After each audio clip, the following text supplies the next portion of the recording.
Ceri Jones.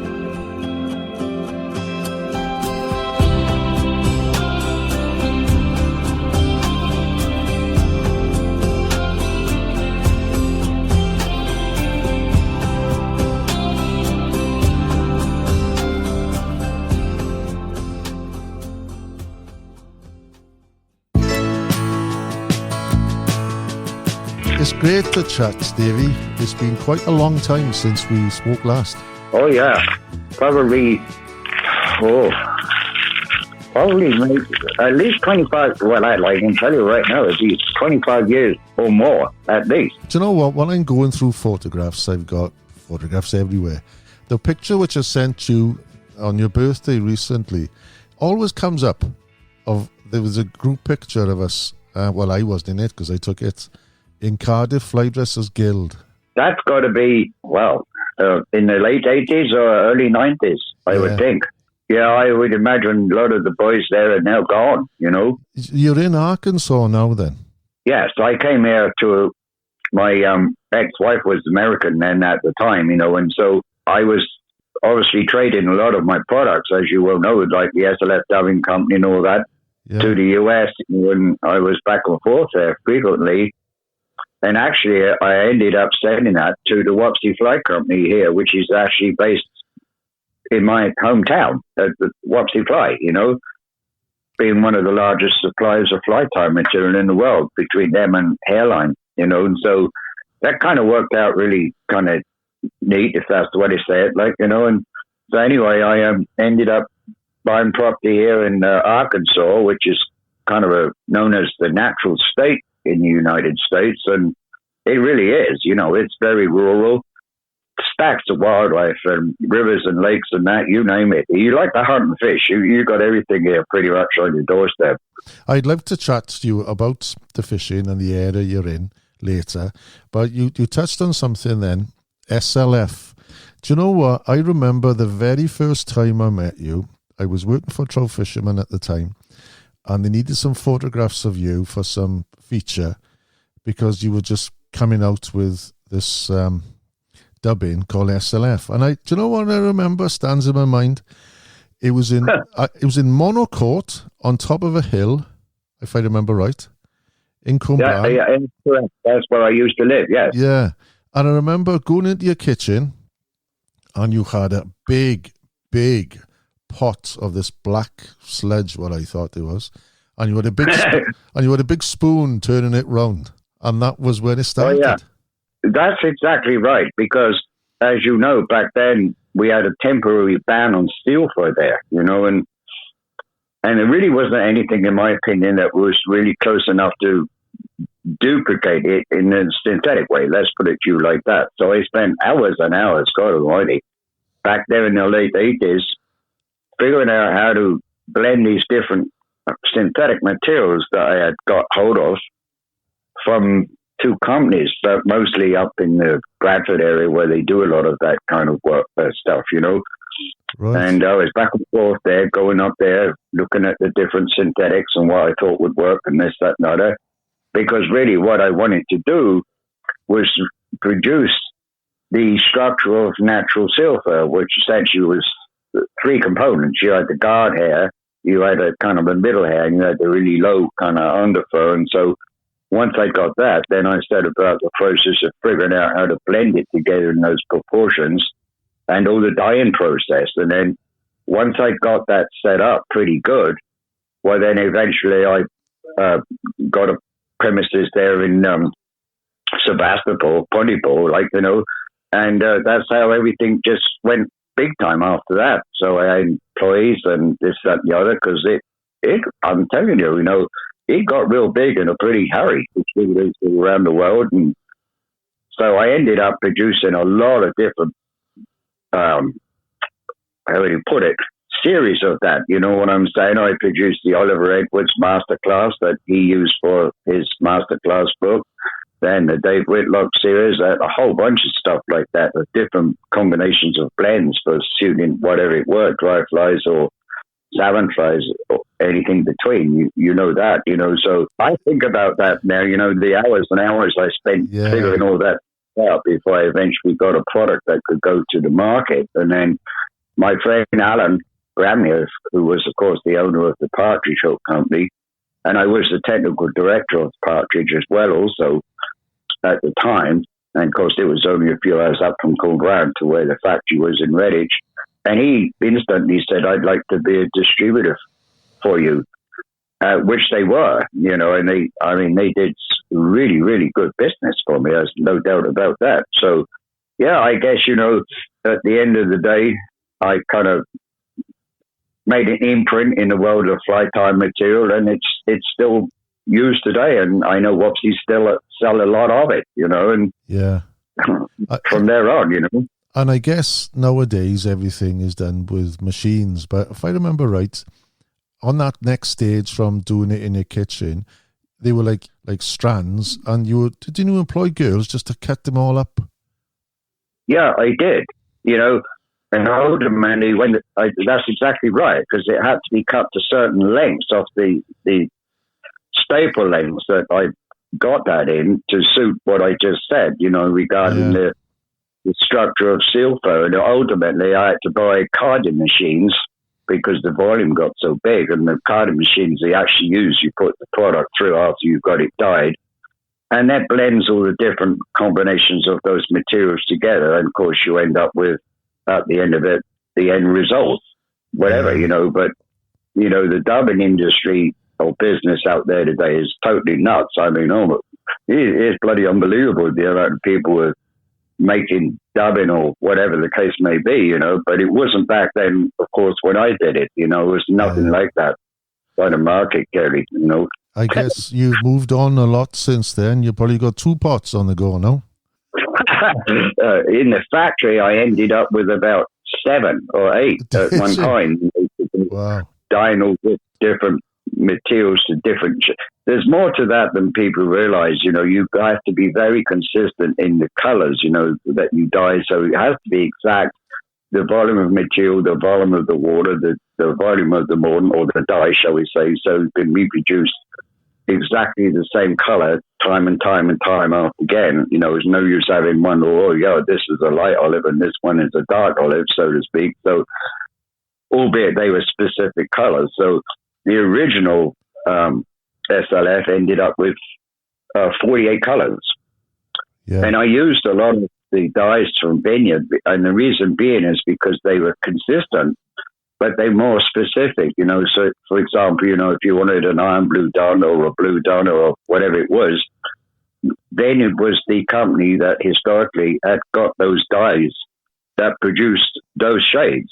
But obviously, like I just said, to be consistent with that, you have to use everything at the same volume all the time. So that's how you would do it. And it took a long time. I mean, it was a few years. It wasn't, an overnight kind of carry on. And then I had all these formulas, and then I had everything written down, so I knew exactly how many grains of specific dye shades I had to blend together to make this, that, and the other. And it was like a learning process more than anything else, but that's just part of it. I had the means and focus, I guess, at that time in my life to do it. I'm not sure I'd want to go through that again, I'd be honest about it, but at the time I did. So, it ended up with what it was, What sparked you on to create it then? Was it a lack of what you wanted and needed to tie, and then it sort of grew into something which you thought, or would you just specifically wanted a synthetic substitute? Okay, let me back up some then. So in the late 60s, when I was still tying flies commercially, and as you know, I started writing for trout fishermen in the 70s, and I started a mail order business, selling high-grade quality fly tying materials. And, of course, back then, most stuff was just general standard, whatever it was, hair fur, rabbit fur, blah, blah, blah, Yeah. And so we can change a few things. And I started dyeing stuff like that. So I started dyeing hare's ear to different shades, which you couldn't get at the time, or moleskins and stuff like that, And that's really how I guess it started. And then, as you well know, steel fur has always been a standard for flies, certainly over there in the UK. It's actually illegal here in the US, would you believe? And that's because of the regulations that don't allow the use of any product from a saltwater mammal, which of course a seal is. So it's not legal in the United States. That said, and so I always thought there was more that we could do. And of course, as I said, when they made that temporary ban on seal fur, that was due to that Bridget Bardo that created holy hell over the way the baby seals was killed. Oh. And they still are, mind you. It's not a situation where they still don't do it, because they do. But, of course, Vineyard at the time had a lot of it, in stock for obvious reasons. And nevertheless, I thought that, synthetics offered another alternative, so to speak, because of the issue with the seal fur. And I'll be honest about it, Kelly. There is no natural fiber that is close to natural seal fur for lots of reasons. It's translucent, it could be dyed, but there is a difference in the quality. That's it. Yeah. The absolute best seal fur is from, is from 2 or 3 day old baby seals. End of story. It is. The adult seal, it's horrible. It's like wild wool. Horrible stuff. Wow. So really, I guess, to answer your question, that kind of put me on the way I thought that, well, yeah, okay, we can probably make something that's synthetic. And it wasn't so much, it was related to the fact of how people thought outside of our fly fishing world about what happened to seals. It's just I considered that in our world of fly fishing and fly tying, we could do something different, which ultimately that's what I did. You mentioned you started writing for Trout Fisherman. I remember those years. It was the late 70s, probably. And it was. Yeah. Do you remember you brought out sunglasses with these protectors on the side? I actually ordered a pair of them back in the day. I must have been about 12 years of age, 10 at the time, and I thought they were really cool. Oh, and you could change the lenses in them as well, amber and something else. Oh, yeah, that's right. Yeah, you could. And I remember something else about you as well. You had this massive mustache. You could probably make a dubbing company out of that mustache on the day. Oh, yeah. Yeah, sideburns. That's what they were. Sideburns, was it? Yeah, I remember. Yeah. Because when I started doing the series for Trout Fishermen, and as you know, our friend John Wilshaw, who's now passed away quite some years ago, everything was in black and white then. There was really virtually no color. And I remember the first issue of Trout Fisherman had a picture of Alan Pearson on there with that bloody big rainbow he had caught in Abington. Do you remember that? Yes, yeah. So, and then I did, as you know, a monthly article for years. I did that, on fly tying. That's what I did. And then, of course, Fly Fishing and Fly Tying come around and through the other magazines, and I wrote many. I know I can tell you this, that I had published over 300 articles back in the day. And I wrote for American magazines as well, also here. But yeah, they was interesting times back then, days of Grapham and all that, It was the start of everything, wasn't it, really, the 70s, of modern fly fishing? Oh, no doubt about it. Yeah, absolutely. And I tell people that here because, Americans are kind of somewhat naive. They don't know what us guys from back there know. Let me put it like that, and so we was all in the era of Bob Church and the likes of him, and you know what I'm saying? And the materials were hard to come by. We just tide flies were what we get hold of. I was raiding my mother's wool.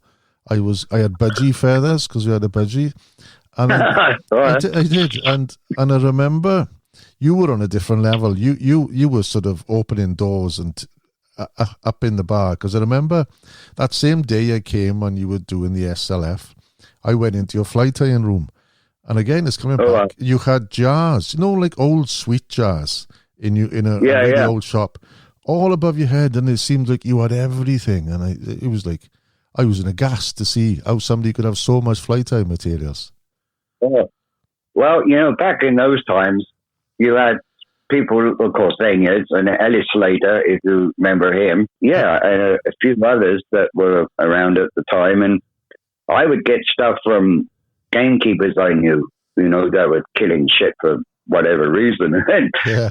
So yeah, and then it really, the guys of today, of the modern era, they don't realize that back in them times, synthetics really just were of no consequence whatsoever until Lure Flash, really. I guess they were the company that initially really started messing with synthetics, That's right. as you know.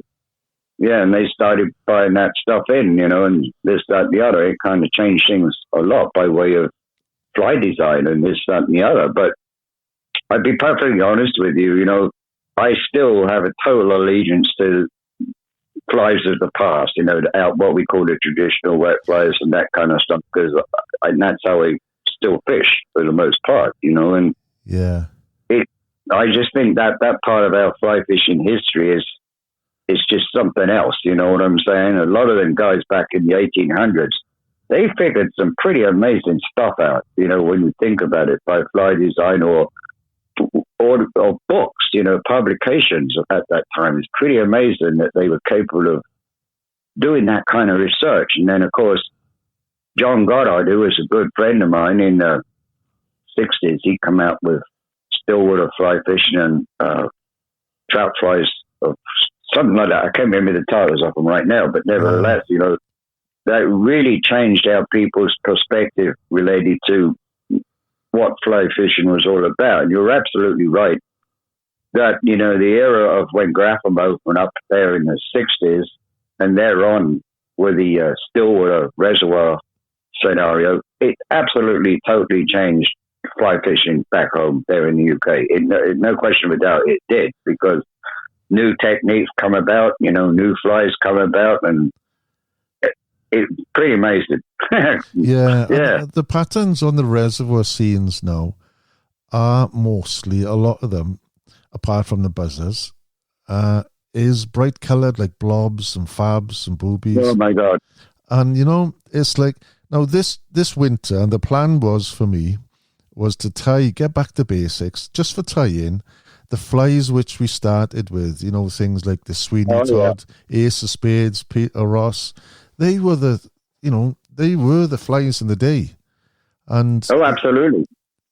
They've stripped them down now and just using chenille wrapped around the hook. They're effective, but it's just something I wanted to do, just to fill a box up with some old traditional patterns. And I haven't been able to do it at the moment through different things, but as soon as I get a chance, I'm going to do it. I tell you what, Ceri, I would have no interest today in the competition scene fishing that kind of stuff. It don't appeal to me at all. No. I remember when I first started in the comp scene, I still used a silk line, would you bloody believe? And wet flies as well. And of course, I can't remember now, but I'm pretty sure the first modern line I had was a Cortland 444. I'm pretty positive about that now, I've still got one. To me, yeah, I still use them. They're damn good lines, but to go out on, yeah, exactly, to go out on a lake and just literally strip flies like that don't appeal to me at all whatsoever, and so be it. That's what the younger generation do. And it's pretty sad, Ceri, because I think that, the Welsh, we had really good fly fishermen back in those times, but I think now when I look at results of events and I think, oh, man, what the hell's going on here? Yeah. I think the biggest thing that's changed in the Stillwater competition scene is the stock levels of the lakes. Where we fished, you had 6 fish in a day, you were over the moon. Now, unless you get 20, 30, sometimes 40 fish in a day, it's like they've lost something. The pleasure you had through achieving like 4 fish or 6 fish was great. I know exactly what you're saying, ironically, when we had the international film expert, I know I boated 21 fish that day, and everything, of course, they had put fish in before the comp, but nevertheless, we won gold at that match, and I got beat for the brown bowl by 1 pound. I can't remember the name of the other person there concerned, but that was really good top water fishing that day with midges and small wet flies. I remember what I was doing, even to this day, And I won the Welsh boat championships on Llandegbert as well with 3 fish, would you bloody believe, on that day. Yeah. Yeah. That's right. I remember we fished Llandegbert as well together. I know, yeah. Yeah. Right. Do you ever fish the lakes over there in the are there any lakes over there, or is it just rivers where you are now? Okay, let me tell you a little bit about where I live. So, the main river here in Arkansas is, there are 6 trout rivers in the state, which is actually the state you wouldn't expect trout to live in because they get 95 to 100 degree temperatures here. So, the waters, of course, are essentially waters that are dammed, and so you get, they're known as a tailwater, you understand? So the water's cold enough for the trout to survive because of where they draw it out. So the White River is about 100 miles of trout river, and it holds world record browns. There are brown.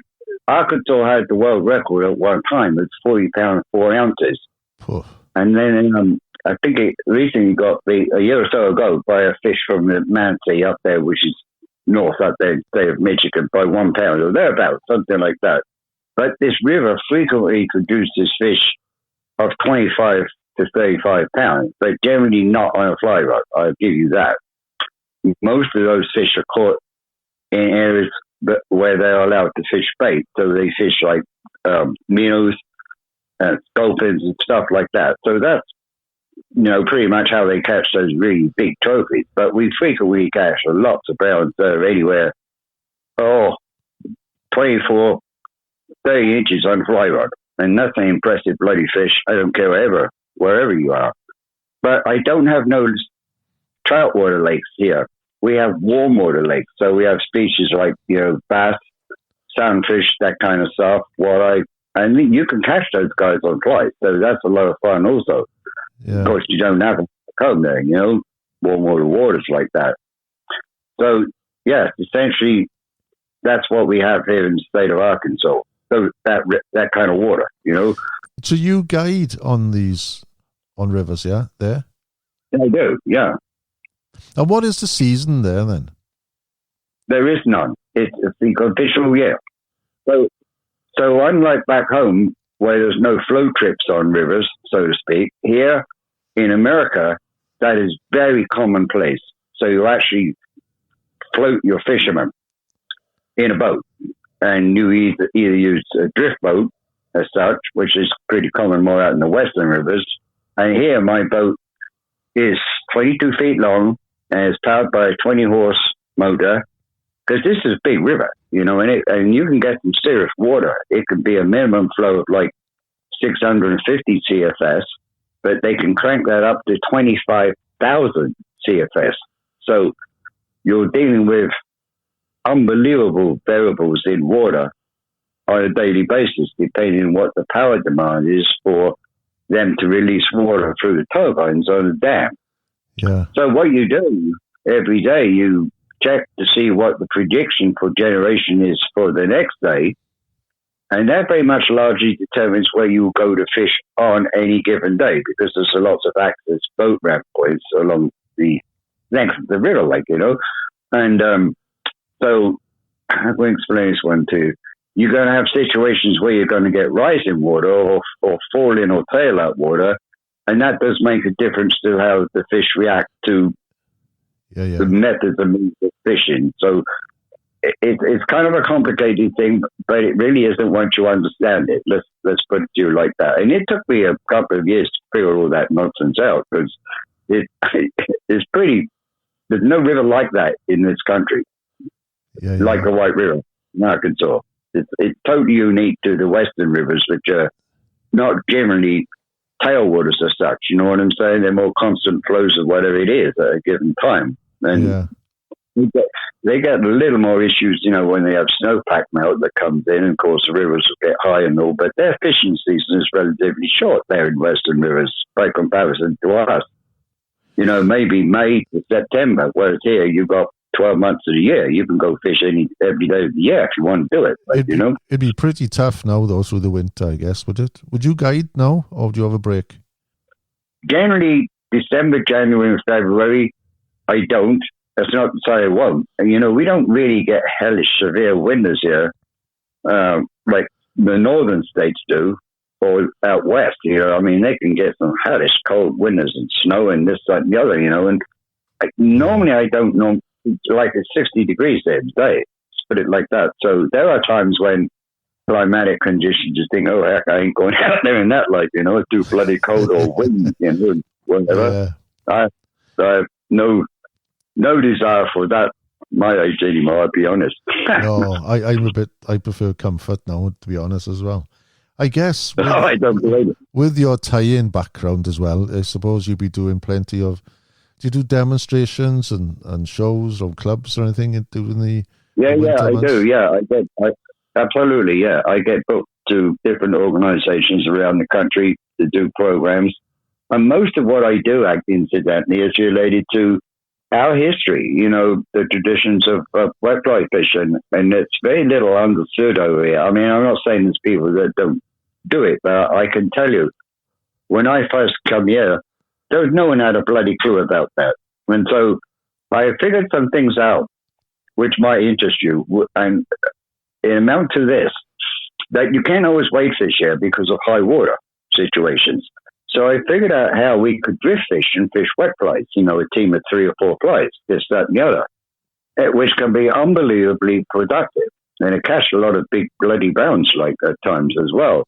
So I introduced a lot of people, customers or whatever, to that, and so a lot of people come to me to learn the skills of what we know as traditional wet fly fishing, i.e., but mostly here, to be honest, the majority of fishing that people do is essentially with an indicator. They drift fish with an indicator, with nymphs suspended below. And as you're drifting with the boat, of course you cast out and you look at the indicator, and if it stops and goes down, whatever, you raise it right and get a fish hooked. Yeah. And likewise, as far as the wade fishing is concerned, and I've seen some stuff I read back home there, that, you call it punk fishing over there today, right? Depending on what the fish are doing and what the level of the water is, typically when you've got low flows, yes, you're going to use pretty standard nymph patterns. I mean, and a lot of them, of course, with bead heads added. Don't matter whether they're hares, ears, or whatever, pheasant tails. But, effectively, drifting soft hackles is also really, really effective. And then, of course, when we get the hatches, the caddis, the PMDs, the mayflies, then it's surface fishing. You're fishing emergers or that kind of stuff. And that's how we catch a lot of them big browns, incidentally, because what they do, when you get big bug hatches like that, them browns, they will collect in what we call softwater seams off the main current. And I'm not joking. You can see 10 to 20 big browns all collectively in one area, all sipping off the surface on these emergers, or whatever the case may be, and of the species, of course, and then what you do, you fish for them guys. And so how do these browns get to that size? You say in the sum up to 20 pounds plus. What do they feed? There's no farms there, no? They don't feed on like pellets and yeah, they do. Okay. All right. So this river is supported by the largest federal state cold water hatchery in the United States. And they raise around about, not just for the White River, I might add, but they raise around 2 million to 3 million trout a year. Right. Which could be small browns, which they stock as small sizes. Average size of rainbow stocks about 10 to 11 inches of cutthroat trout, brook trout, this, that, and the other. And because this river allows bait fishing and harvest, they have to maintain, obviously, stocking in the river for that purpose. Right. Those browns, guess what? They eat the heck out of those stockfish rainbows. And, of course, there's the food base that under normal circumstances they would not have, So that enables them to grow fast. But there's a lot of natural food base in the river, it's loaded with sculpins and crawdads and bait fish and that. And then at certain times of the year, there's a bait fish that survives in the lakes called a shad. It's a small fish. Yeah. And then when the get the lake cold enough, they tend to stun them, and they get pulled through the turbines into the river below. And boy, oh boy, I have to tell you, you sure had some fun, because those big fish, them browns, they just wallop those damn things. And if you fish a fly that, is pretty close to imitating those, you'll hook up some awesome fish. I love the idea of that. Yeah. Oh, there's something else. And I can imagine, not only are they, I guess, they're almost like stock fish, like artificial grown-on fish. I can imagine, because they're in a river, different to the lakes over here where they farm feed them and put them in. The tails aren't the best, the fins. But I guess a fish of like 20 pound in a river, which has been brought up more or less in a river, would be some battle.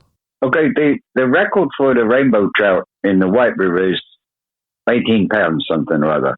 That I know. Yeah. But, the growth of fish in any river, any system really is based on their genetics, the water temperature, and also their food base available for them. So if you have all of those three things that are exactly perfect, then obviously, the growth rates of the fish is significantly better than the water that just doesn't have those three factors to it. So the rainbow trout in this river, they grow pretty good. The upper section of the dam area, which is a trophy zone, don't allow no bait fishing, artificials or nothing. We'll frequently catch rainbows up there that are 20, 25 inches in that kind of size. But don't forget, rainbows have a relatively short lifespan.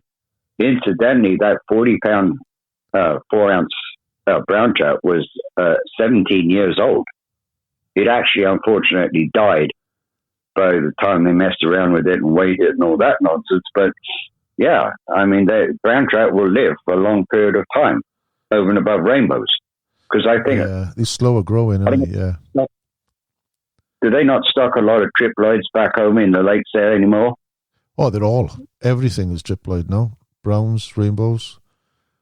Oh, is that right? Yeah. They're all triploids now. But I've had, I'm in Ireland now. I've moved to Ireland, and one of the lakes I fish is Corrib, and I do love fishing for the Ferox trout, the big trout, and I've had them up to 25. I know, I've seen a picture of that. Yeah, not on the fly, but I've been using roach to catch them, because that's what the main staple diet. The one I had was 25 pound. The IFI took the scale of it to read, to see sort of the history of the fish, the age, and that 25 pound trout was 12 years old. Yeah, so, I believe that. Yeah. Because I know from what my experience, it takes quite a while for it to get it to about 5 pounds in weight. And a 5 pound trout, a wild trout on a fly, is like brilliant. You can't expect much more. Yeah. But when they turn onto fish, as you said now, it's, they can grow quite quick from 5 pound to like 15 pound, quite quick in a short space of time. Yeah. That's exactly right.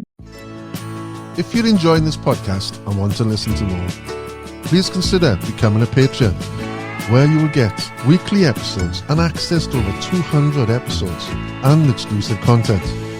Visit patreon.com/casting with Kelly Jones. Plus this year, I am guiding full-time on Lough Corrib in Ireland. To book a day, visit my website, thecorrib.com. They stock the browns in this river about say 7 inches.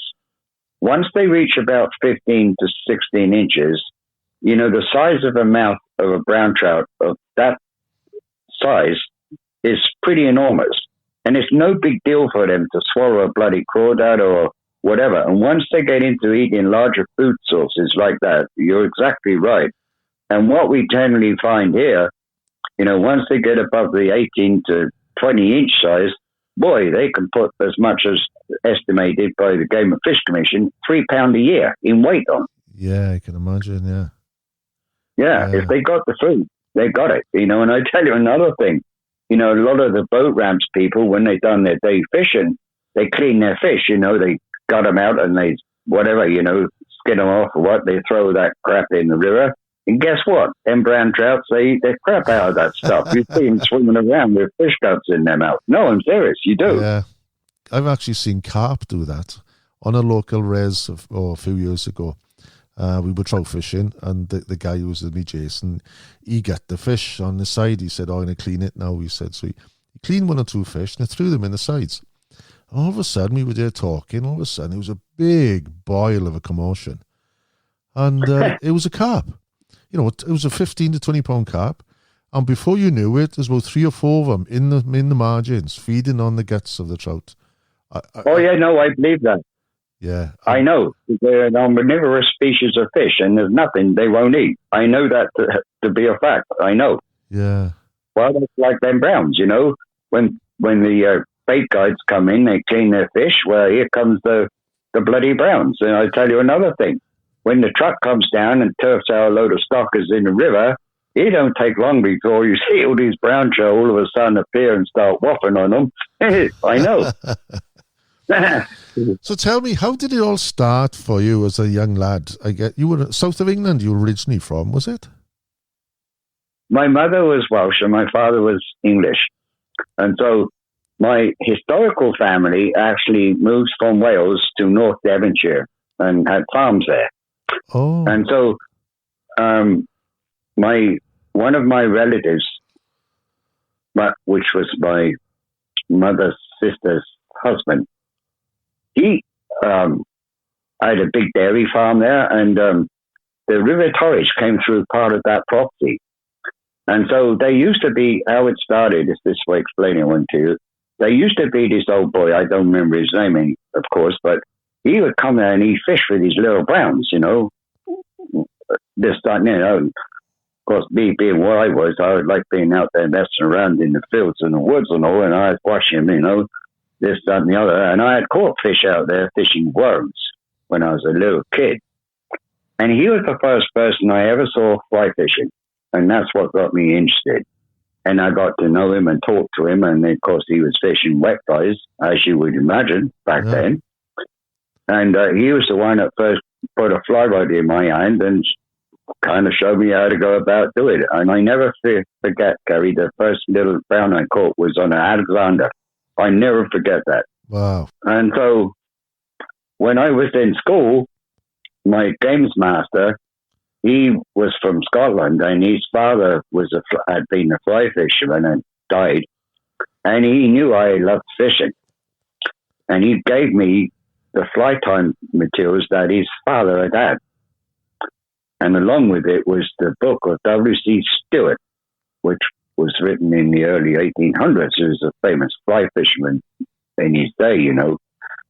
And that's got me interested in tying flies. And so thereon, you know, and then by the 60s, I got pretty good at doing that. And then there used to be then where we moved to a fishing tackle shop, well, a gun shop as well, mine, and they sold flies. And I used to go in there at times and buy stuff from them and all. And the owner, I got talk with him, you know, and told him I tied flies, and he was interested to see what I did. Well, you remember back then, you know, what a buzzer looked like in those days. Was like a silk body with a rib and a big peacock nail head and a piece of hackle at the head to represent the breathing filament. Yeah. So pretty bloody, right? Pretty crude things it was. By that in that time, you know what I'm saying? So it was Dr. Bell's buzzer. I don't know if you remember that fly or not. You know, it was a fly. Devised in, wasn't it devised in Blagden? Bell's Bush. The guy used to fish in Blagden. Yes, that's right. That's exactly right. Yeah. Yes, that's right. Yeah, that's exactly what it, right. Exactly, yeah. And it was just a pretty bloody simple thing by comparison, you know, to what they do today, you know, as far as chironomid imitations are concerned. But anyway, he wanted to see what I was trying, and I showed him some stuff, you know, and he said, well, we'll buy some flies from you. And that's really how that started. Of course, back then, they still carried in the fly boxes, so to speak, a lot of the classic wet flies, you know, because most of what we know today, none of that shit was around back then, you know, and dry flies, you know, and that kind of carry on. And so I got to figure out how to make those things. And it was a learning. You know, today it's easy for somebody to learn because you've got everything on social media and books and publications and all that kind of carry on. And that's how it was, you know. And I tell you, the first rod I had that was any value was the Hardy Kohinoor 8'6". I remember that. I don't have it now, mind you, but that was the first rod I had. And of course, I also love coarse fishing too, so I do that as well. The national fish competitions for it as well. Yeah. So, and then of course, really from the late 80s and the early 70s, then my life has just been totally related to fly fishing, one way or the other. You know, be it flies, materials, teaching, all that. You know, I tell you one thing though. At the end of it, you'll never be a bloody millionaire doing it. I can tell you that. You know what I'm saying? Especially fly tying, isn't it? Or fishing in general, but fly tying. People say, oh, you know, I'll buy some materials, I'll be able to save money on buying flies. It doesn't work like that, does it? Not unless you really keep something simple, you know, like you tie pheasant tails or hare's ears or, you know, simple dries and all. But you're exactly right, you know. Hell, you know, there's fly vices today out there, over $1,000 for a bloody fly vice. What do you use now? A lot of what I've got, I never had to pay for because the companies give them to me or whatever the case may be. So that said, I've got some really nice Ren's 80 vices and this, that, and the other. But I'll be honest about it, my favorite vice is a Regal. Oh, nice. Yeah. Yeah. And Dan, the owner of the company, is a friend of mine. And so I made a few changes in some of them. You know, we got a new one now that's kind of what's called like a hook jaw. It's a little different from the standard straight jaw. This, that, and the other. But I like those vices. They're easy to work with, you know, as opposed to winding a little bloody screw or whatever else to tighten the hook in the jaw. I like the clamp, that design. Yeah. Yeah. You know, and there's so many variables in vices with all the whatever contraptions that go with it. You don't need that to tie a bloody hook. Assuming you're flying a vice, you just need something that holds a hook really stable. And from that, that's it. That's your platform, right? Yeah. So, and I don't really use much in the way of a rotary, to be honest about it. I might do if I'm tying classic salmon flies that gives you the ability to see the opposing side. But generally, no, I don't. You know, I learned to use my hands for that necessary manipulation of materials. And I did a few things with some friends, you know, that got rotaries, and they would argue with me, oh, you know, it's quicker than this, that, and the other. And I said, oh, yeah, really? I said, let's do this. See who's the fastest at doing it. And inevitably, I ended up winning. And not only that, they have to do things otherwise. They got to hook the bloody thread up in a bloody little deal so they can wrap their material around it. You know, it makes no sense to me. Why do you want to use a rotary vice to wind chenille, for God's sake? It's ridiculous. Some of the vices I've seen, you know, I noticed online the other day, somebody was selling a Waldron vice. Oh, yeah. And it was a couple of grand. Was it $3,000, $3,500 you were asking for it? Oh, yeah, that's right. I saw that. So, I knew Lawrence pretty good. In fact, I have 2 custom reels that he made for me, which are kind of unique because they're unlike anything else. You know, they're what I call a dual mode reel, so you can actually keep rotating your handle, but the fish at the same time can draw a line off you. And when the fish backs off, well, then you still recover line. That's the easiest to explain it to you. So I have 2 of those that Lawrence made for me. In fact, they got my name engraved on them. And he produced those dubbing rakes too, if you remember, those ceramic dubbing rakes, which now the hairline company now reproduce those. They're a little expensive, I give you that, but they're really superior to the metal versions of them. Let's put it to you like that. So I don't know, you know, rods, you know, there's rods here that are $1,500 for a trout fly rod. You think, what? Yeah. But, you know, they can sell them like that, Ceri, because there's people out there that will pay that. That's it. I mean, that's it. they can do it, but there's a lot of good rods out there that cost you, in US money, less than $400. So I don't know what the dollar rate is now. I think it's about 130 or thereabouts, something like that, So yeah, you don't need $1,000 fly rod at the end of the day. But if you want to pay for it, oh, well, good. That's fine, I notice there's a big difference now in cheap rods. There was a time maybe 20, 30 years ago, you have a cheap rod and it was a horrible cheap rod. Now, you can't even get a cheap bad rod. That's right. The level's upped quite a bit. You don't need to spend more than £100 probably for a decent rod now. No, that's right. There's companies here, Cortland being one of them. They make a nymph rod that's, I believe, less than US $300. That is a bloody superb rod. It really is, and they do them in 10 foot 6 and different line weights, but as we both know, very few people are what you would consider to be real class fly casters, if that's what it's explained, which is they would never really use a rod to its possible potential. Exactly. But it's good enough for them to do what they want to do, and that's okay, It's like fly lines. God almighty, that's here, lines. I've seen them up to $180 for a fly line. I think Phil told me, my friend Derek Snaffley told me that Rio lines over there about 130, 40 quid or something like that. It's like, what? They're lovely lines, but they don't warrant that sort of price, surely. But another thing I've noticed with rods especially, it's exactly like a car. You imagine if you were a car like 30 years ago and you think, oh, this is the business. How are they going to better this? And then something else comes out, and something else comes out. Now with rods, I noticed something which I've got 2 rods now. The latest ones are graphene, and I got an FX2 by Scott McKenzie, and I've got a Snowbie Prestige. Oh, and I do love them both. I really, really love them. That is another level for me. But I'm fortunate with my line of work. I don't have to pay like you. You get situations where, they're either getting to demonstrate or whatever. So I'm blessed in that extent. But there is a difference. There is, if you can appreciate it, most anglers probably won't appreciate it. Most of the intermediates, they won't make the use of it, like you said. Well, I work with Snowbie here in the US, and they have designed a rod that is marketed under my name right here.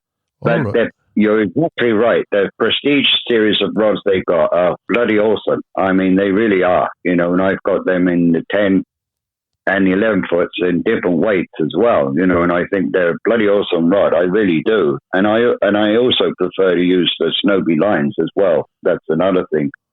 Yeah. I remember when they first introduced those, Russell bought them at the game fair at one time, and he said, you got to try these new lines, and I whacked that on a reel and went out there and cast. Oh, hell, this line is awesome. And I give it to Harold Morgan. I said, cast this. What do you think of this? He really liked that line, I tell you. And they're not expensive here in the US. They're about $70 US. I know what they are back home, probably about 80 quid or something. Yeah, about that, I think, yeah. And that new Thistle line I got, that one I really like as well, Yeah. But you got to remember this, Ceri, that you're fishing on the lakes, so you're casting much longer lines than generally you do on the river, right? Yeah. So there's a difference. But that said, I really like the suppleness of those lines. I always have done. I know they had some issues there when the Shakespeare plant there closed down, and they started getting them manufactured overseas. But I know that, from what I understand now, they're getting remanufactured back home, in the UK. So. But nevertheless, I like those lines, and I got plenty of other different kinds as well, mine, because they don't make everything you want. But nevertheless, I like them lines, Because I fish an awful lot, they don't last very long. If I get 2 seasons, I'm doing really well. That's pretty good. Do you ever come over to Wales at all, or UK for anything? No. Every few years I do, because my daughter's of course married. I got grandkids, and I got 4 great grandkids anymore. So Yeah, I do, now and again. I haven't been over for 2 years, mine. But things have changed over there. Oh, my God, it's unbelievable. Oh, well, to be honest, I like I said, I moved over to Ireland now because it just, I don't know, without getting too negative, I think UK is fast becoming the toilet of Europe, you know? Ugh. So I could start another podcast on whinging about how the UK is, but apart from us, the fishing has attracted me over here, you know, the West. Oh, I just love it over here. We need Trump over here, we do. Yeah, yeah. So, Corrib was a lake that I fished many, many times. As you well know, that lake can bloody humble you in a bloody, you don't believe, you know, it's like, but there's just something about the character of Irish lochs. There's no place in the world like that, you know. And especially for you with your wets, because you love wets so much. This is the place. You know, I've been to about 30 countries in my life, Ceri, you know, and fished in almost most of them at the time when I was there. Because I don't know if you knew or not, but I was also a professional musician as well, you know, as a bluegrass banjo player. That's right. I forgot, yeah. Yeah, so I would, in the winter, when the close season was back home, I would work with different groups and we'd go tour on U.S. military bases. And most of the time I could find some resource to go fishing. You know, I even caught trout in the mountain areas of Turkey. They're unbelievably pretty fish. Oh, my God. You know, they're brown trout, of course, of a different genetic strain. But, yeah, I've pretty much fished in every damn country in Europe in my time, you know, and do you still play? I don't know. It was the banjo you played, wasn't it? Yeah, that's right. Yeah, bluegrass banjo picker. Yeah. You know, well, funny enough, 2 weeks ago, I went to a place called Westport, and I normally sleep in the van. I got a camper van, but the girlfriend wanted to come with me, and it's a bit cold. I said, "Come on, we'll have a B&B." So we stopped at a B&B, and the guy which run the B&B, he said, "If you want to go into town tonight," he said, "I'm playing." I said, "Oh, yeah, what are you doing?" "Oh, I'm into bluegrass," he said. So we went into the town then that night and listened to him playing. It was awesome. You would have loved it. Oh, yeah, I'm sure. Irish style of music, you know, like the Dubliners and the likes of them boys, that, you know, Irish people just love music, you know, and we, as you well know, you know, there's always usually a pub or something, you go and somebody be playing music, you know, it's a lot of fun, you know, and of course, you couldn't be bloody Irish Guinness, that's for sure, you know. But so tell me, how does the Corrib fish? Is the lake still good, or is it not as good? It's well. If you'd asked me 3 years ago, I would have said it's the best it's ever been. It blew my mind. I had the best season, and I was for fly fishing. I was having regular fish, 3 to 6 pound, and also and also trawling. I was having 15, 16 pound trout trawling, which is like brilliant. So I thought this is the best it's been. But last year and this season now, the weather was so different. It was cold last year, very, very cold, northeasterly, and it knocked it off. And for some reason, it wasn't right. But this year we had like a heat wave. So but you can't blame the lake. The lake is great. It's fished. There's plenty of fish there, and especially on the bottom half of the lake, early spring, there's a lot of people fish the duck fly. You know, they call it the buzzers, basically. I know what it is, yeah. And there's bigger fish down there on average on the fly. You know, it's not uncommon to have 4, 5 pound, 6 pound fish even on a fly most days when you go out there, or meet them anyway. But the top end of the lake is my favourite, and you do get good mayfly then, and they do dapping as well. But it's the whole package, the scenery there, the mountains, the lakes, the way of life. It's the Guinness does help as well. And so I've started, so I'm guiding now the last couple of years there, and I've moved. I literally bought a house this week. I've been living with a girlfriend here. Yeah. But I've managed to secure a place now, so I'm looking forward now to this year. And so if you're ever over this way, you'll have to come and give us a shout, and we'll have a couple of days on the Corrib. I'm sure it'll bring back memories for you. Oh, God, I absolutely if there's one regret, I don't have that kind of fishing, because if I go out west, I can fish the lakes out there like Hebgen, that's a trout lake, of course, and I can still practice that kind of fishing, but they don't have the kind of drift boats that you need, as you well know. Drift boat, bloody horrible thing, because you can't really keep them running the straight drift downwind, like back home, and so it's a bit of a disadvantage insofar as drift fishing. But I did do a DVD years ago on stillwater fishing on that particular lake, and I did do a lot of that by demonstrating that style of fishing. And this, outside of Montana, is legally you're not allowed to use more than 2 flies. Yeah. But so didn't help some, but nevertheless, buzzer fishing and all that's real good, But so as they change, do you now have to have a license to fish the lakes back there? No, not for trout. No, there's no license. You need a license for salmon on the rivers, but when it comes to fishing on the lakes and the lochs, no. They did try to bring the government a license in back in, I think it was 1988, late 80s, and all the anglers fought against it and won. So there's no license. For any trout water in Ireland? No. It was the inland fisheries that tried to do that, didn't they? Yeah, that's right, yeah. There will be private beats, rivers and things, yeah. You'd have to, buy a permit and such. That's different. That's private water, Yeah.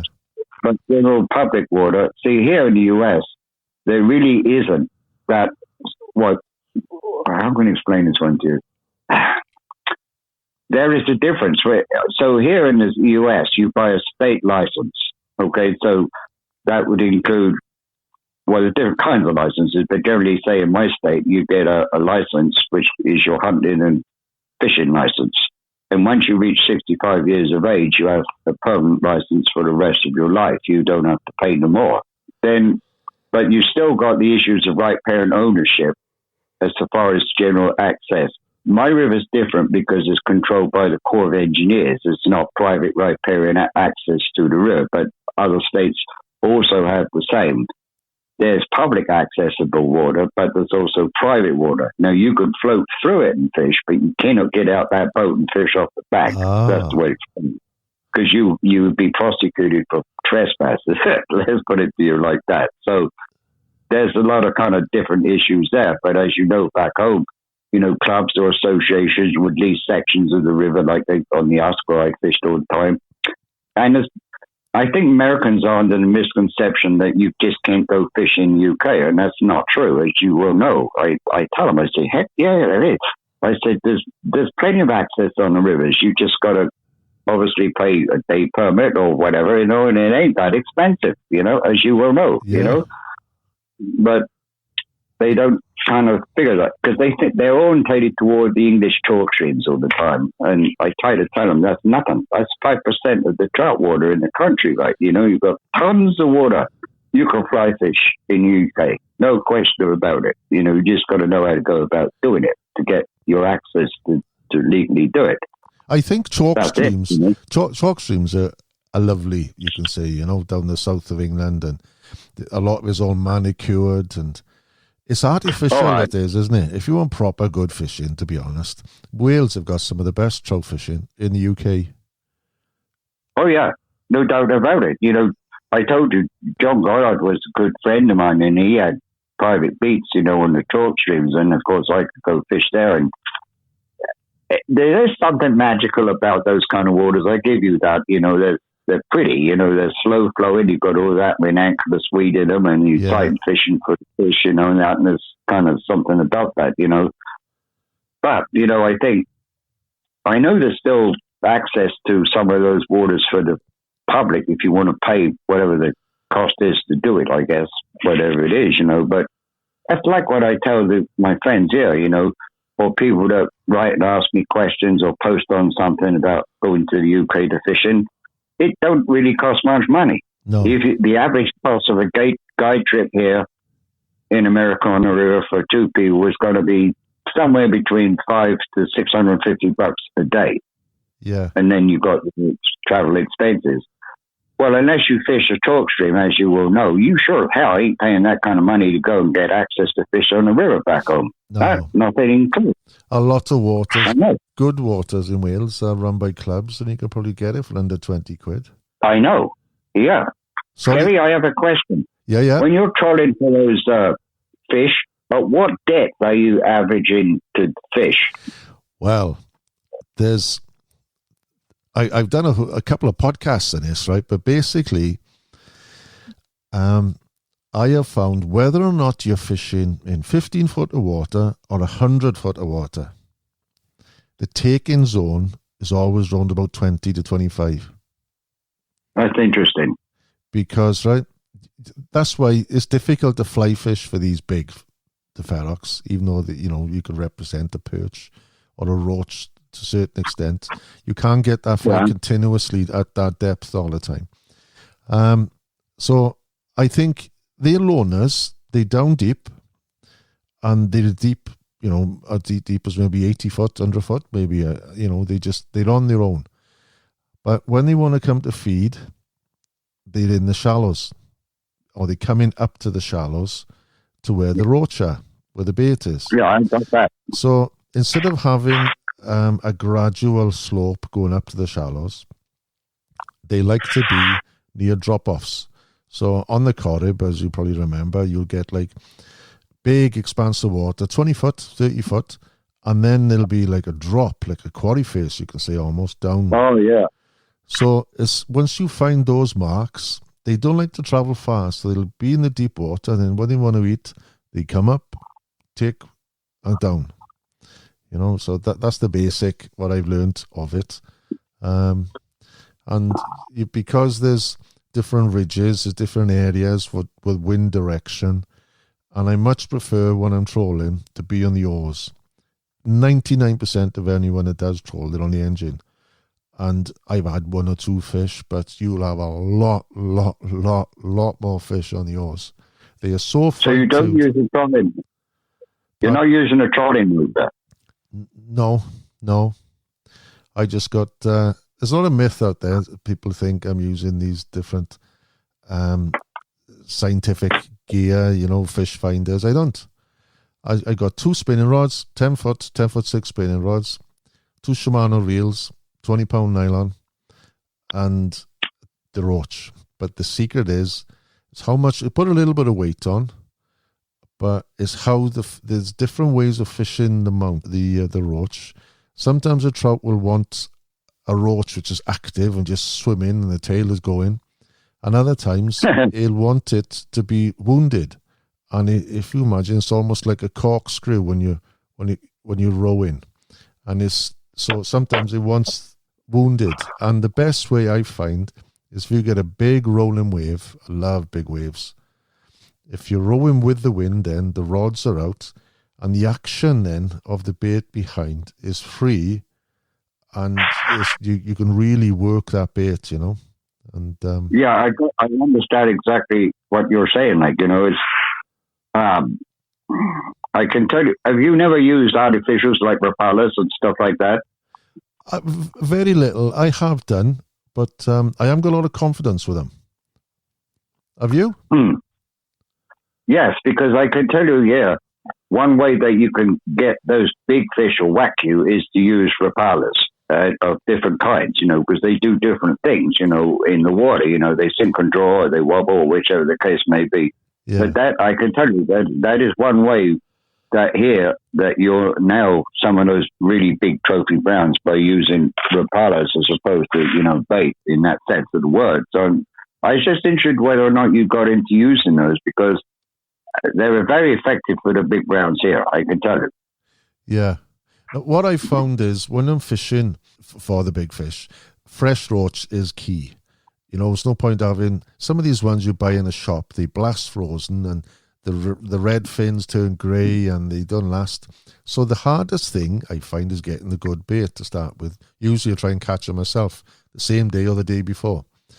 So I think the confidence is, if I got fresh bait, I know I'm going to catch, basically. But there's times where you just can't catch roach. So I am going to start looking for, working on a substitute, like these artificial lures you say, and maybe a Rapala, you know? Yeah, Rapalas, yeah. Interesting you say something there, I tell you. The same as here. Unless you have fresh bait, you'll get very little action. So if you go to the lake, you know, and you say net a load of shad, you better have them alive. And so when you hook them up, you know, as the bait, or even crawdads or sculpins, you need live fish. If you ever bloody well freeze them or you do something like that, it's a waste of time. Yeah, they go even soft. Though yeah. Well, and so my friend, who is a hell of a damn good bait fisherman here, he will tell you what I have just told you, that there's something about the smell of a dead fish, regardless of whether it's been blast frozen or whatever. And it's like, you know, frozen fish that you eat. It's totally different, right, from a fresh fish. Got me? Yeah. And I need to tell you the same thing, what I just said, that you have to have fresh bait, not necessarily alive, but it's got to be fresh bait. And that's the key to it, not fishing stuff that's been dead or preserved by some means or other. So, yeah, interesting. Like these fish, they're not dull fish. They've been, you know, they've been around for a good few years and they know what's what. It's like us. But somebody gives you you go to a restaurant and the steak looks a bit shitty. You're not going to eat it. You have a nice one, you just can't wait to get tucked into it. Well, I can tell you one thing, Ceri, I know for sure, that brown trout, as they get older, their senses of smell become more acute. And I've watched brown trout here many times. I've seen them foraging in through the moss beds, looking for crawdads that are in the process of shedding their shells, right? Because obviously when they're in the soft medium, like crabs or whatever, they're extremely vulnerable to predators. Trout, obviously, in the river. And those brown trout, they bloody well know that. They can smell the damn things. And I know from what my friend Dave will tell you, that he can anchor a boat, put 2 live baits out there. That brown trout will come from hundreds of yards downstream because it smells that bait and comes up to it to eat them. And what they do, he'll track on that river and he'll see where there's some big fish laying. And these could be 10, 15, 20 pound fish. And he knows where they are. But he'll anchor way upstream, not close to the fish. He'll go way upstream and anchor the boat up, right? You know, and out goes the gear. And they'll just sit there and wait for that fish to move upstream. And it could be a long way before they do that, you know. So there's no doubt at all that those brown trout have an acute sense of smell. I know they do. I mean, that's it. And what you tell them is exactly the same as what you're just saying. You know, if you're using a fresh live bait roach, you guarantee they're bloody well going to be interested in that more than the dead. These are dead bait, mind. They dead. They are dead. The ones I use, you can't use live. But what I mean is, like, you can catch them in the morning, and then they're dead, but they still got the colour, and they're solid. You know, the fish is still solid, and not only I got that, but you can keep them live and then knock them on the head or whatever it is before you hook them up, right? No, you can't do that. So yeah, so usually I keep them. What I do normally, I go the evening before, catch a few, and then you'll have like 3 or 4 of them, and then you put them in a cool bag. They're dead now. Keep them in the cool bag, and they keep their colours. The colours, and there's almost like a bronziness to the silver in a funny sort of way. I know. And those red fins, massive difference. But the ones you get from the shop or you buy them, you know, they like the fins, they go grey and they split. You'll have fish up to 10 pound on them. I've done it. But for, you know, after you've had so many of 10 pound fish, you want bigger fish. So then I just focus now. Big roach. You know, a special fish for me now was like 14, 15 plus. Well, I've thoroughly enjoyed our chat. It's come to that time now. One more question to ask. Where would you want to be, Davy, to make your last cast? New Zealand. It's South Island, because fishing for them browns there is quite unlike anywhere else. But you kind of asked me a tough question here, in that sense of the word. So far as the requirement of skill to catch those fish is one thing, because you make one bad mistake or one error, they're gone. You got one shot, pretty much that.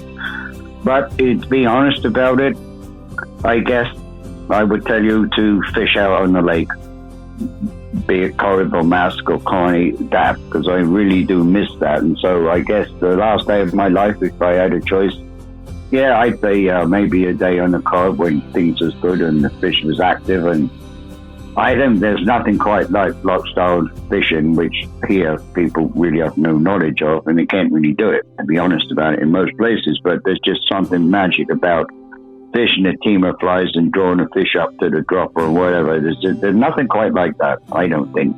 You know, I wouldn't want to be fishing in a bloody reservoir full of stuff and rainbows, I tell you that.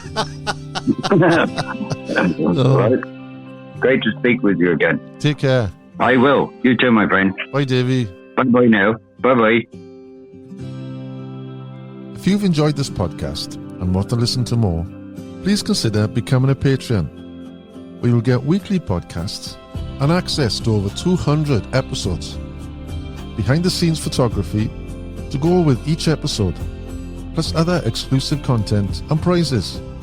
To become a Patreon, visit patreon.com/Casting with Ceri Jones, or you can find the link on my website, castingwithcerijones.com. That's all for now. Tight lines, and may they always be up in the wave.